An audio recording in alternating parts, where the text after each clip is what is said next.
السلام علیکم ورحمۃ اللہ وبرکاتہ۔ ناظرین، استقبال ہے آپ کا ہمارے چینل الہند اسلامک ٹیوب پر۔ پڑوسی ملک کے ایک مشہور و معروف بزرگ ترین شخصیت ہیں جناب حافظ پیر ذوالفقار احمد نقشبندی دامت برکاتہم۔ ان کے ایک دیرینہ ساتھی اور خادم جناب محترم ناظم الدین صاحب، جو انہی کی خانقاہ میں رہتے تھے اور خدمت وغیرہ کیا کرتے تھے، ان کے متعلق کل 21 اپریل 2024 بروز اتوار کی بڑی افسوسناک خبر کھل کر آئی کہ ان کے خادم خاص جناب محترم ناظم الدین صاحب علیہ الرحمہ انتقال فرما گئے ہیں۔ انا للہ و انا الیہ راجعون، جس کی وجہ سے حضرت کو یقیناً ایک صدمہ پہنچا ہوگا۔ ہم دعا کرتے ہیں اللہ تعالیٰ ان کی مغفرت فرمائے۔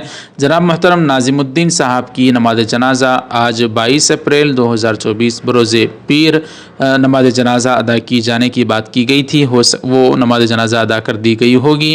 اللہ تعالیٰ ان کی قبر کو نور سے منور فرمائے۔ ناظرین کرام، آپ حضرات بھی کمنٹ باکس میں دعائے جملہ ضرور لکھیں، اور پیر ذوالفقار احمد نقشبندی اور دیگر تمام اکابرین اور تمام لوگوں کے لیے، تمام مسلمانوں کے لیے دعا فرمائے۔ اللہ تعالیٰ عافیت کے ساتھ صحت مند کی اور ایمان کی زندگی نصیب فرمائے۔ آپ حضرات اس ویڈیو کو زیادہ سے زیادہ لائک کریں، شیئر کریں، ہمارے چینل کو سبسکرائب کر دیں۔ جزاکم اللہ۔ ملتے ہیں اگلی ویڈیو میں۔ والسلام علیکم ورحمۃ اللہ وبرکاتہ۔